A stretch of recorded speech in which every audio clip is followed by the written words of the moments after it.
Hello everyone, welcome to learning tutorial. Friends, आज हम बात करने वाले हैं लर्निंग ट्यूटोरियल पर क्लास 12 के मैथ के मैट्रिक्स के बारे में। आइए मैट्रिक्स को समझते हैं। मैट्रिक्स क्या होता है?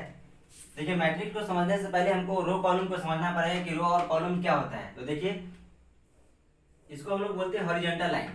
इसको हम लोग बोलते हैं हॉरिजॉन्टल लाइन, और हॉरिजॉन्टल जो होता है उसी को हम लोग रो बोलते हैं, और इसको हम लोग बोलते हैं कॉलम। यानी ये वर्टिकल जो होता है उसको कॉलम बोला जाता है, जो हॉरिजॉन्टल होगा उसको हम लोग बोलेंगे रो।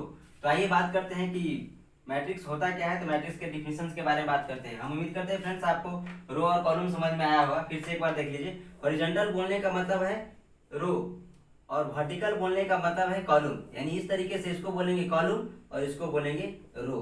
तो रो कॉलम आपका क्लियर हो गया। तो आगे हम बात करते हैं कि मैट्रिक्स का डिफिनेशन क्या होता है। देखिए, मैट्रिक्स का डिफिनेशन क्या है।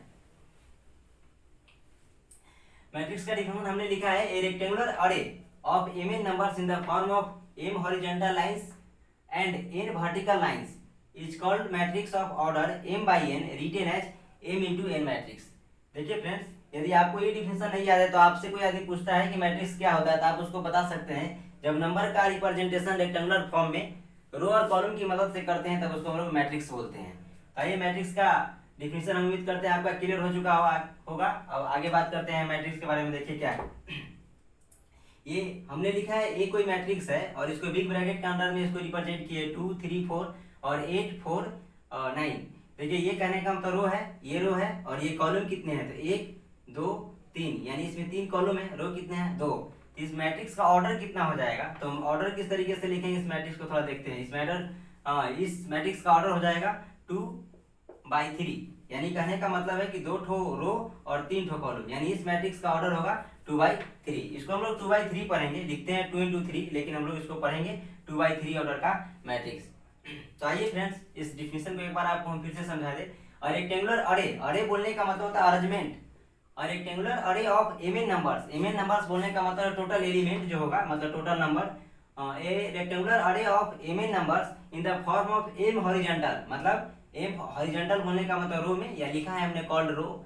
M horizontal lines called row and n vertical, vertical बोलने का मतलब इस तरीके से कॉल्ड कॉलम हमने लिखा है। Is called matrix of order m by n। इसको m by n पढ़ते हैं, written as m into n, और इसको m into n के फॉर्म में लिखते हैं। तो आइए फ्रेंड्स, हम आगे बात करते हैं ऑर्डर ऑफ मैट्रिक्स के बारे में। ऑर्डर ऑफ मैट्रिक्स, देखिए ऑर्डर ऑफ मैट्रिक्स में हम कोई फिर ए बराबर कोई मैट्रिक्स ले लेते हैं। 3 4 5 9 6 7, ये मैट्रिक्स हमने लिया। और देखिए फिर, अब देखिए इस मैट्रिक्स को हमने लिया, देखेंगे इसमें रो कितना है। तो रो की बात करूं तो ये रो कितना है 1 और ये 2, यानी कहने का तो टोटल इसमें 2 रो हो गया। और फिर कॉलम की बात करते हैं तो कॉलम, ये बात हम लोग हमेशा याद रखेंगे फ्रेंड कि रो को पहले पहले लिखते हैं और बाद में कॉलम को लिखते हैं। और 1 2 3 4, यानी इसमें करेंगे तो कॉलम कितना है 4, यानी ये जो मैट्रिक्स है उसका ऑर्डर कितना होगा 2/4, यानी इस मैट्रिक्स का ऑर्डर जो होगा 2/4 मैट्रिक्स होगा। ठीक है, तो ये कहने का मतलब इस मैट्रिक्स का ऑर्डर 2/4 है, इस मैट्रिक्स का ऑर्डर 2/3 है। अब हम उम्मीद करते हैं कि फ्रेंड्स आपको ऑर्डर पता करने आ गया होगा कि कैसे मैट्रिक्स का ऑर्डर पता करेंगे। आइए फ्रेंड्स, हम बात करते हैं नंबर ऑफ एलिमेंट्स के बारे में। मतलब किसी मैट्रिक्स में नंबर ऑफ एलिमेंट्स कितने हैं उसको कैसे पता करेंगे। तो आइए, ये कोई बी लेट, हम कहने का मतलब कोई बी इक्वल टू कोई बड़ा मैट्रिक्स मान लेते हैं। लीजिए,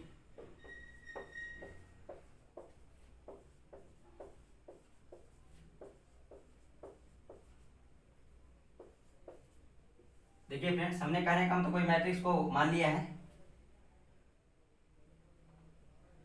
और ये बहुत बड़ा मैट्रिक्स है। इस मैट्रिक्स में बात करना है कि इसके एलिमेंट्स कितने हैं। तो फ्रेंड्स, इसमें एलिमेंट्स बोलने का मतलब है कि इसमें टोटल कितने अवयव है, मतलब इसमें कितने नंबर है। 1 2 3 4 5 6 7 8 9 10 11 12 13 14 15, यानी इस तरीके से हमने देखा कि ऐसी इस टोटल मैट्रिक्स में टोटल एलिमेंट्स जो है वो 15 ठो है, मतलब 15 ठो नंबर इसमें प्रेजेंट है। तो इसको डायरेक्ट कैसे फाइंड आउट करेंगे, मतलब कहने का ये है कि total number of elements present in matrix कैसे फाइंड आउट करेंगे। मतलब मैट्रिक्स में कितने टोटल नंबर ऑफ एलिमेंट, इसमें कितने एलिमेंट्स है, इसको पता करने के लिए क्या करेंगे, तो इसके ऑर्डर को आपस में डायरेक्ट मल्टीप्लाई कर दीजिए, आपको पता चल जाएगा कि इसमें कितने एलिमेंट है। तो आइए इसके ऑर्डर को देखते हैं। 1 रो 2 रो 3 रो, मतलब इसमें 3 ठो रो है। और कॉलम की बात करते हैं 1 2 3 4 5, तो इसको क्या करेंगे 5, तो ये 3/5 ऑर्डर का ये मैट्रिक्स है, इस दोनों का आपस में मल्टीप्लाई करेंगे तो कितना आ जाएगा 15, यानी टोटल एलिमेंट्स जो होगा इसमें 15 होगा। तो फ्रेंड्स हम उम्मीद करते हैं कि आपको मैट्रिक्स का डिफिनेशन समझ में आया होगा, रो कॉलम के बारे में आपको समझ में आया होगा, और ऑर्डर ऑफ मैट्रिक्स कैसे लिखते हैं इसके बारे में समझ में आया होगा, नंबर ऑफ एलिमेंट्स कैसे निकालते हैं ये समझ में आया होगा। तो आइए आगे बात करते हैं।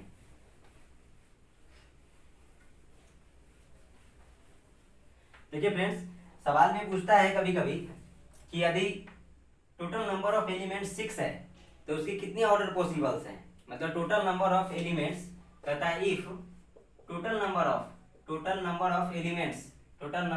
या नंबर ऑफ सीधा हमने लिखा है number of elements, total number of elements are 6 है ना, आर 6 इन अ मैट्रिक्स है ना, इन अ मैट्रिक्स, यानी एक मैट्रिक्स में टोटल नंबर ऑफ एलिमेंट 6 है, तो कहता है then find out possible order, कहने का मतलब पॉसिबल ऑर्डर कैसे निकालेंगे उसको देखते हैं। तो सबसे पहले हम लोग क्या करेंगे, 6 बोला है कि टोटल एलिमेंट्स उसमें 6 है, तो 6 को सबसे पहले, अब इसका ऑर्डर पूछा है कि इसमें मतलब टोटल एलिमेंट्स बोलने का मतलब है किसी मैट्रिक्स में 6 है, तो उसका ऑर्डर कितना होगा, माने कितने ऑर्डर पॉसिबल्स होंगे। तो देखिए फ्रेंड्स कैसे बात करेंगे, मतलब 6 कहने का मतलब बोला एलिमेंट है, तो हम कोई मैट्रिक्स लिख लेते हैं और इसमें 6 कहने का मतलब एलिमेंट को रखेंगे, तो ए बी सी, और ये कहने का मतलब इससे अच्छा है कि कहने का तो हम ऑर्डर क्यों रखे, 6 कहने का तो एलिमेंट कोई बोला है इसको रख देते हैं, A B C D E F, आप कहने का तो 2 4 6, 6 कहने का तो हमने एलिमेंट लिख लिया है, और एलिमेंट कहता है 6 एलिमेंट है, इसके ऑर्डर कितने पॉसिबल्स है। तो ऑर्डर पॉसिबल्स होने का मतलब है कि सबसे पहले आप क्या कीजिए, इसका फैक्टर लिख लीजिए फ्रेंड्स, तो 6 का फैक्टर 1, इसके बाद 2, इसके बाद 3 और इसके बाद 6, यानी देखिए 6 का फैक्टर, हमने फैक्टर बोलने का क्या मतलब है, किसी नंबर का फैक्टर बोलने का मतलब है कि कौन कौन सी नंबर से वो नंबर डिवाइड हो जाता है, तो 6 1 से भी डिवाइड होगा, 2 से भी डिवाइड होगा, 3 से डिवाइड होगा, 6 से डिवाइड होगा, यानी ये इसका जो 6 का 4 फैक्टर है, तो इसके फैक्टर से ही हम लोग डिटरमाइन करेंगे कि टोटल एलिमेंट 6 है तो उसका ऑर्डर कितना संभव है। तो ऑर्डर इसका संभव कितना है, तो देखिए फ्रेंड्स इसका ऑर्डर लिखते हैं, यदि किसी मैट्रिक्स में टोटल एलिमेंट्स 6 है तो उसका ऑर्डर कैसे लिखेंगे, तो ऑर्डर इसका लिखेंगे, तो देखिए 6 है तो देखिए 1 into 6 यानी एक ठो रो लिखेंगे और 6 कॉलम लिखेंगे, ठीक है फ्रेंड्स। जैसे इसको ही हम देखिए बना दिए हुए हैं, ये ऑर्डर हमने लिखा है एलिमेंट्स, इसी को मान लेते हैं कि रिप्रेजेंट करती है, तो क्या है, एक ठो रो है और 1 2 3 4 5 6 कॉलम है। ठीक उसी प्रकार एक बार क्या होगा, 6 रो मान लेंगे और 1 कॉलम मान लेंगे, तो इसको देखिए कैसे रिप्रेजेंट करते हैं, 6 रो कहाँ है, तो 6 row A B C D E F, देखिए क्या हो गया, इसको रिप्रेजेंट कर दिए, तो क्या हुआ देखिए, तो बोलने का क्या मतलब 1 2 3 4 5 6 ठो रो हो गया, कॉलम की बात करूँ तो एक, यानी 1 into 6 हो सकता है, तो एक तो कहने का मतलब इधर ये 2 ठो ये ऑर्डर संभव है। फिर इसके बाद क्या हो सकता है 3 into 2 और फिर कहने का 2 into 3, यानी अब इसके अलावा कोई ऑर्डर संभव नहीं है फ्रेंड्स, है ना। तो टोटल कहने का मतलब इसके ऑर्डर जो पॉसिबल्स है वो कहने का तो 4 ऑर्डर पॉसिबल्स, यानी किसी मैट्रिक्स में यदि 6 एलिमेंट्स है तो उसके ऑर्डर कितने पॉसिबल्स है 4। तो आइए फ्रेंड्स देखते हैं फिर अगला। ठीक उसी प्रकार यदि कहने का मतलब किसी मैट्रिक्स में टोटल एलिमेंट्स 10 है तो उसका कितना ऑर्डर पॉसिबल्स है, तो उसको देखिए निकालते हैं कैसे उसका ऑर्डर निकालेंगे, उसके ऑर्डर कितने पॉसिबल्स होंगे। यदि कहने का मतलब किसी मैट्रिक्स में 10 एलिमेंट्स है तो टोटल एलिमेंट्स 10 है तो उसका ऑर्डर कैसे निकालेंगे, तो ये बात करते हैं। टोटल एलिमेंट्स 10 बोला है, एलिमेंट्स नंबर ऑफ एलिमेंट्स बोला है क्या 10 है, नंबर ऑफ एलिमेंट्स कितने बोले हैं 10 है, यानी नंबर ऑफ एलिमेंट्स 10 है, तो कहा ऑर्डर कितना होगा, तो ऑर्डर देखिए किस तरीके से, पहले 10 का हम लोग क्या लिखेंगे फैक्टर लिखेंगे, तो 10 का फैक्टर क्या होगा 1 होगा, इसके बाद 2 होगा, इसके बाद 5 होगा, इसके बाद 10 होगा। देखिए फ्रेंड्स अब इसके बाद लिखें, इसका ऑर्डर लिखना शुरू करते हैं। देखिए तो क्या लिख सकते हैं 1 into 10 लिख सकते हैं, इसके बाद एक 10 into 1 लिख सकते हैं, इसको 2 into 5 लिख सकते हैं और 5 into 2 लिख सकते हैं, इसके अलावा आप कुछ नहीं लिख पाएंगे फ्रेंड्स। देखिए तो ये इससे हमको यह स्पष्ट हो गया कि किसी भी मैट्रिक्स का यदि एलिमेंट्स हमको पता हो, किसी भी मैट्रिक्स का यदि किसी भी मैट्रिक्स का टोटल एलिमेंट्स हमको पता चल जाए तो हम उसका ऑर्डर फाइंड आउट करेंगे। वो कैसे फाइंड आउट करेंगे, तो देखिए जितना लिखने की आपको जरूरत भी नहीं पड़ेगा, बस केवल क्या करेंगे इसका फैक्टर देखेंगे, फैक्टर जितना फैक्टर संभव है उतना उसका ऑर्डर संभव है। तो 10 का फैक्टर हमने निकाला है 1 2 5 और 10, मतलब फैक्टर बोलने का यही मतलब ना, किसी संख्या का फैक्टर बोलने का मतलब है कि मैंने ऐसे संख्या को पता कीजिए जो जिस नंबर से वो संख्या पूरा डिवाइड हो, जैसे 10 में 1 से भी डिवाइड होगा, 2 से भी डिवाइड होगा, 5 से भी डिवाइड होगा, 10 से भी डिवाइड होगा, यानी ये सब के सब इसका फैक्टर है। तो 10 का 4 फैक्टर, इसलिए इसका 4 तो ऑर्डर करने का मतलब संभव है। यदि कहने का मतलब किसी मैट्रिक्स में एलिमेंट्स 4 है तो उसके ऑर्डर कितने होंगे, तो 4 का हम लोग डायरेक्ट क्या करेंगे, फैक्टर लिखेंगे 1 2 और क्या 1 2 और इसके बाद 4, यानी इसका मात्र और मात्र 3 ऑर्डर संभव है। वो कौन कौन संभव है, एक 1 इंटू 4 संभव है, 4 इंटू 1 संभव है, इसके बाद 2 इंटू 4 संभव है, और 4 इंटू अगला जो कहने का मतलब है एक 1 होगा, इसके बाद 2 होगा, इसके बाद 4 होगा। तो इसका कौन कौन ऑर्डर संभव है, तो ऑर्डर की बात करूँ तो एक 1 इंटू 4 संभव है, 4 इंटू 1 संभव है, इसके बाद और क्या संभव है, तो और संभव की बात करूँ तो इसका एक हो जाएगा 2 और 2/2 संभव है। इसके अलावा कोई संभव नहीं है, सॉरी गड़बड़ नीचे लिखा गया था, 2/2 ऑर्डर संभव है। इसके अलावा कोई संभव नहीं, दोनों का आपस में मल्टीप्लाई करूँ तो 4, ठीक है ना। तो ये कहने का ये संभव है, ये संभव है और ये संभव है। इसके अलावा कोई ऑर्डर इसका संभव नहीं है। 3 फैक्टर है, 3 इसका ऑर्डर संभव है।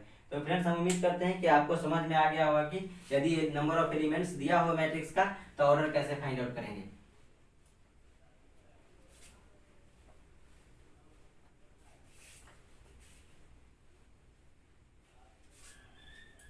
तो आइए फ्रेंड्स आगे बात करते हैं each and every elements of matrix, मतलब प्रत्येक एलिमेंट्स के बारे में कैसे बात करें, मैट्रिक्स के प्रत्येक एलिमेंट्स के बारे में कैसे बात करेंगे। ईच एंड एवरी है ना, each and every elements of matrix, each and every element of matrix, मतलब मैट्रिक्स के प्रत्येक डाटा के बारे में, मतलब मैट्रिक्स के प्रत्येक एलिमेंट के मतलब मैट्रिक्स में जितना अवयव प्रेजेंट है उसके बारे में कैसे बात करेंगे। तो आइए देखते हैं। ये बराबर कहने का तो हम कोई मैट्रिक्स लिखते हैं 2 3 4 5, देखिए हमने ये मैट्रिक्स लिखा है और इस मैट्रिक्स के बारे में कहता है क्या कि ईच एंड एवरी एलिमेंट्स के बारे में बात करेंगे। देखिए ईच एंड एवरी एलिमेंट मतलब इसके बारे में, इसके बारे में, इसके बारे में, इसके बारे में। देखिए तो फ्रेंड्स हम इसको बात करते हैं तो हम लोग कैसे लिखेंगे। देखिए जब ईच एंड एवरी एलिमेंट्स के बारे में बात करेंगे तो आई और जे के फॉर्म में लिखेंगे। आई रिप्रेजेंट करेगा रो को और जे रिप्रेजेंट करेगा कॉलम को, है ना। यहाँ बोलने का मतलब जैसे एम और एन के बारे में बात किए थे कि एम रिप्रेजेंट करेगा रो को, एन रिप्रेजेंट करेगा कॉलम को, ठीक उसी प्रकार यहाँ कहने का मतलब ईच एंड एवरी एलिमेंट्स के बारे में जब बात करेंगे तो आई रिप्रेजेंट करेगा रिस्पेक्टिव रो को और जे रिप्रेजेंट करेगा रिस्पेक्टिव कॉलम को। रिस्पेक्टिव कॉलम बोलने का मतलब इसके बारे में यदि हम बात करें कि यदि मान लेते हैं कि ये कहने का मतलब ए आई जे कोई मैट्रिक्स है तो इसके बारे में बात करेंगे कि ए आई जे, ये कहने का मतलब रो और ये जे बोलने का मतलब कॉलम, यानी कहने का मतलब है A11। यदि A11 की बात करूं मतलब पहला रो और पहला कॉलम, तो पहला रो ये है और पहला कॉलम ये है, तो पहले A11 कितना हो जाएगा 2। फिर उसी प्रकार बात करते हैं A12 यानी पहला रो और दूसरा का कॉलम, तो इसका हो जाएगा 3। ठीक उसी प्रकार आगे बात करूं कि A13 तो होगा ही नहीं। अब इसके बाद करते A21 मतलब दूसरा का रो पहला कॉलम, तो दूसरा का रो ये है पहला कॉलम ये है, तो इसका बराबर 4 हो जाएगा। ठीक उसी प्रकार आगे बात करो A22 माने दूसरा का रो दूसरा का कॉलम, तो दूसरा का रो दूसरा का कॉलम मतलब 5। तो फ्रेंड्स ये हम उम्मीद करते हैं कि आपको ये समझ में आया होगा कि ईच एंड एवरी एलिमेंट्स को कैसे फाइंड आउट करेंगे। तो ईच एंड एवरी एलिमेंट्स में बात करेंगे, यानी यहाँ आई जो है उस रिस्पेक्टिव रो को प्रेजेंट करता है, जे रिस्पेक्टिव कॉलम को प्रेजेंट करता है, और एम और एन, एम बोलने का मतलब होता है रो, एम बोलने का मतलब रो और एन बोलने का मतलब कॉलम, यानी कहने का मतलब जब यहाँ ऑर्डर की बात करूँ एम और एन लिखूँ तो यहाँ आप समझ जाइए कि एम इंटू रो मतलब एम रो रिप्रेजेंट करता है रो को, एन रिप्रेजेंट करता है कॉलम को। तो फ्रेंड्स हम उम्मीद करते हैं ये बात आपको समझ में आया होगा। यदि नहीं समझ में आया तो चलिए एक और एग्जांपल लेते हैं। देखिए यदि कहने का मतलब है कि b बराबर हम कोई मैट्रिक्स ले लेते हैं, ठीक है, ये 5 है 6 है 9 है 3 है। अब इसका ईच एंड एवरी एलिमेंट्स के बारे में बात करते हैं। देखिए ये इसको बोलेंगे A11 बोलने का मतलब पहला रो पहला कॉलम, यानी Aij बोलने का मतलब मेरा यहाँ A11 रिस्पेक्टिव कॉलम की बात करूं तो Aij, आई बोलने का मतलब रिस्पेक्टिव रो, जे बोलने का मतलब रिस्पेक्टिव कॉलम, तो A11 यानी Ij यहाँ बात करूं तो आई बोलने का मतलब पहला रो पहला कॉलम, तो पहला रो और पहला कॉलम में क्या है 5, और फिर कहने का मतलब फर्स्ट रो सेकेंड कॉलम, तो फर्स्ट रो और सेकेंड कॉलम, तो ये बराबर 6 है। ठीक उसी प्रकार आप कहने का तो फर्स्ट रो थर्ड कॉलम तो है ही नहीं इसमें, क्योंकि इसमें 2/2 मैट्रिक्स है, दुगो कहने का मतलब रो है और दुगो कॉलम है, दुगो रो और दुगो कॉलम। तो ठीक उसी प्रकार अगला बात करते हैं। अब क्या होगा A21 होगा, मतलब A21 बोलने का मतलब दूसरा का रो पहला कॉलम बराबर कितना है 9। ठीक उसी प्रकार A22 की बात करूं माने दूसरा का रो दूसरा का कॉलम, तो कितना हो जाएगा 3, दूसरा का रो दूसरा का कॉलम का वैल्यू हो गया 3। तो फ्रेंड्स हम उम्मीद करते हैं कि आपको आप पूरी तरीके से समझ में आ गया होगा each and every elements of matrix के बारे में। तो आइए फ्रेंड्स हम आगे बात करते हैं टाइप्स ऑफ मैट्रिक्स कैसे निकालें। टाइप्स ऑफ मैट्रिक्स कौन कौन टाइप होता है मैट्रिक्स को।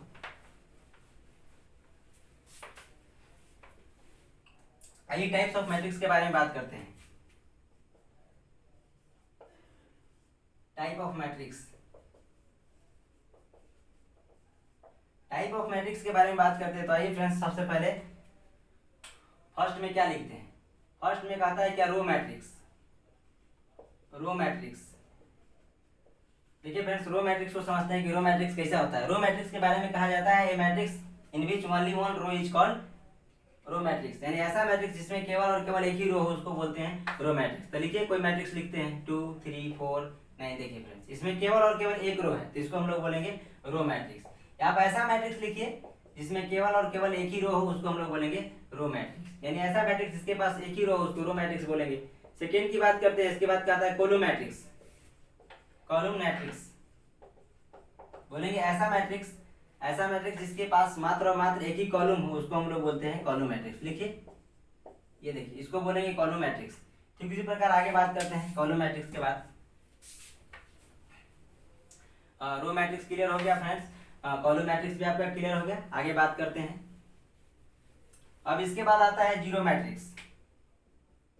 अभी थर्ड नंबर की बात करते हैं तो जीरो मैट्रिक्स।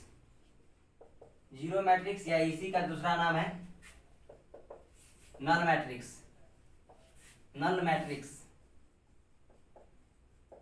बोलता है a matrix which all elements, है ना, which all elements, sorry, a matrix which all elements are zero is called zero matrix. मतलब ऐसा मैट्रिक्स जिसका सारा एलिमेंट जीरो जीरो है। जैसे हमने लिखा ए इज इक्वल टू, लिखिए 0 0 0 0 0 0।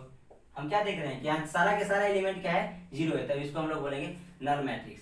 आइए फ्रेंड्स नेक्स्ट बात करते हैं 4 के बारे में। आइए इसके बाद बात करते हैं डायगोनल मैट्रिक्स के बारे में।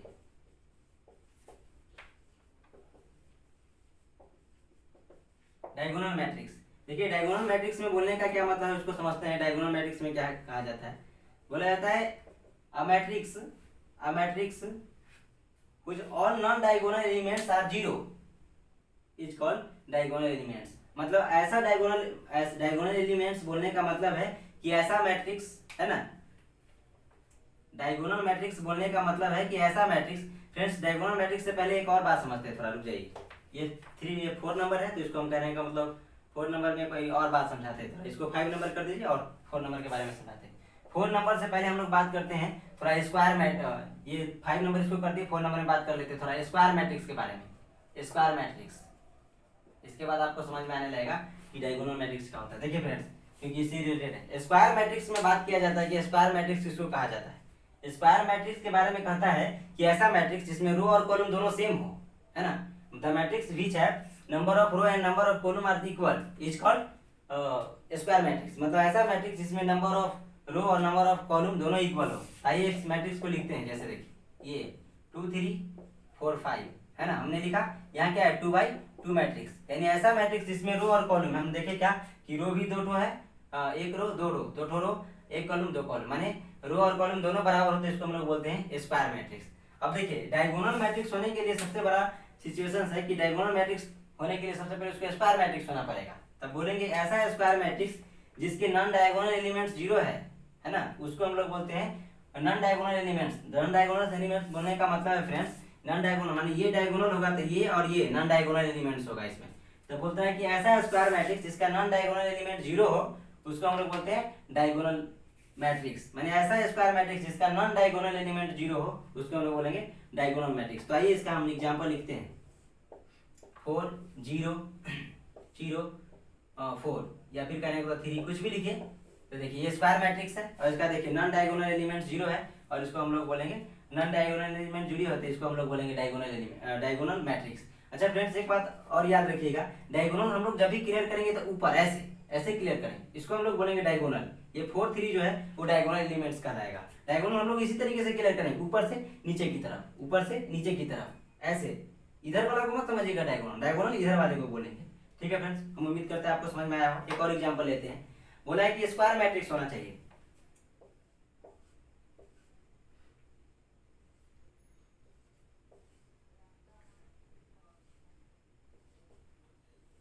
ये कहने का मतलब क्या है? ये भी डायगोनल एलिमेंट्स, सॉरी क्या बोलते हैं, डायगोनल मैट्रिक्स का एग्जांपल होगा। क्यों? क्योंकि बोला है क्या, डायगोनल मैट्रिक्स का एग्जांपल ये भी होगा। क्यों? क्योंकि देखिए इसका डायगोनल देख रहे हैं, 3 है, 4 डायगोनल एलिमेंट्स 3 4 5 है, डायगोनल एलिमेंट 0 नहीं है, और बाकी बात सारा के सारा देख रहे हैं क्या 0 है। और ये भी क्या है 3/3 ऑर्डर का मैट्रिक्स है, ये भी 3/3 ऑर्डर का रो और कॉलम सेम है, स्क्वायर मैट्रिक्स फिर 2/2 ऑर्डर का मैट्रिक्स है। ठीक है, तो यहाँ देखिए इसको हम लोग बोले डायगोनल एलिमेंट्स, इस तरीके से डायगोनल इधर मत समझेंगे, इधर ये डायगोनल एलिमेंट्स कहलाएगा फ्रेंड्स। तो हम उम्मीद करते हैं आपको डायगोनल मैट्रिक्स समझ में आया होगा फ्रेंड्स। तो आइए आगे बात करते हैं, डायगोनल मैट्रिक्स के बारे में आपको समझ में आ गया, तो आगे हम बात करेंगे स्केलर मैट्रिक्स के बारे में। स्केलर मैट्रिक्स के बारे में आगे बात करते हैं।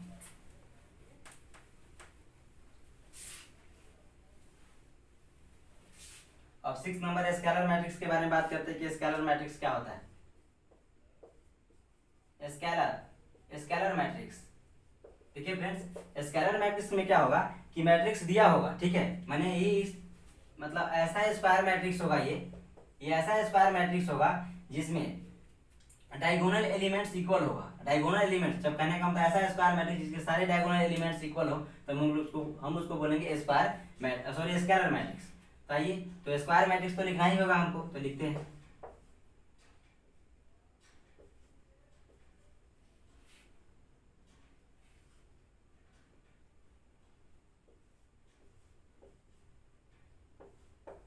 देखिए फ्रेंड्स इसको हम लोग बोलेंगे स्केलर मैट्रिक्स। हमने देखा एक मैट्रिक्स को लिखा और देखा क्या कि सारे नॉन डायगोनल एलिमेंट्स क्या हो रहे थे, वो 0 है, और कहेंगे डायगोनल एलिमेंट्स इक्वल है, तो बोलेंगे the matrix which all non diagonal elements are 0 but diagonal elements are equal is called scalar matrix. मतलब ऐसा मैट्रिक्स जिसका सारा के सारा नॉन डायगोनल एलिमेंट्स 0 होना चाहिए और डायगोनल एलिमेंट सेम होना चाहिए, तब इसको हम लोग बोलेंगे स्केलर मैट्रिक्स। तो आइए आगे बात करते हैं स्केलर मैट्रिक्स के बाद 7 नंबर। इसके बाद आता है यूनिटी मैट्रिक्स, है ना। यूनिटी मैट्रिक्स या इसी को कहा जाता है आइडेंटिटी मैट्रिक्स। आइडेंटिटी मैट्रिक्स, देखिए फ्रेंड्स आइडेंटिटी मैट्रिक्स के बारे में कहा जाता है ऐसा मैट्रिक्स जिसका डायगोनल एलिमेंट्स हमेशा 1 हो।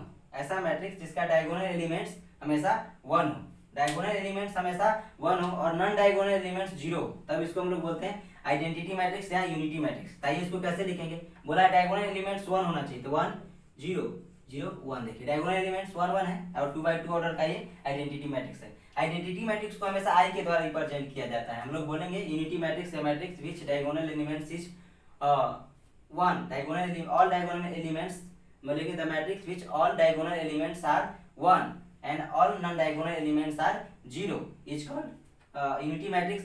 Unity matrix is represented by I, इसको आई के द्वारा रिप्रेजेंट किया जाता है। कैपिटल आई लिखेंगे फ्रेंड्स, कैपिटल आई के द्वारा आइडेंटिटी मैट्रिक्स को रिप्रेजेंट किया जाता है। और ये भी कहने का डायगोनल मैट्रिक्स है तो स्क्वायर मैट्रिक्स तो पहले होगा इसके बाद। अब आगे बात करते हैं 7 के बाद यूनिटी मैट्रिक्स के बारे में हमने बात कर लिया है। और इसके बाद एक होता है कंपेरेबल मैट्रिक्स के बारे में बात करते हैं फ्रेंड्स। कंपेरेबल जैसे कहने तो कंपेरेबल मैट्रिक्स, कंपेरेबल मैट्रिक्स बोलने का मतलब है फ्रेंड्स कि वैसा दो मैट्रिक्स कंपेरेबल तब होगा जब कहने का मतलब दोनों मैट्रिक्स में रो और कॉलम की संख्या बराबर हो। बोलने का मतलब है कि देखिए ये दो माने ये लिखे और ये मतलब ए लिखे, ये कहने का मतलब ए मैट्रिक्स है। फिर उसी प्रकार बी एक मैट्रिक्स लिखते हैं। अब देखिए ये दोनों मैट्रिक्स कंपेरेबल होंगे, क्यों? क्योंकि इसमें रो और कॉलम और इसमें रो और कॉलम दोनों में सेम है। मतलब इसमें भी रो की संख्या इसमें रो की संख्या के बराबर है, इसमें कॉलम की संख्या इसमें कॉलम की संख्या के बराबर है, तब इसको हम लोग बोलेंगे कंपेरेबल मैट्रिक्स। और कंपेरेबल मैट्रिक्स में ही जोड़ घटाव संभव है फ्रेंड्स, मतलब ऐड और सब्ट्रैक्ट कंपेरेबल मैट्रिक्स में ही संभव है। तो फ्रेंड्स आज की वीडियो में इतना ही, अगले वीडियो में फिर मिलते हैं।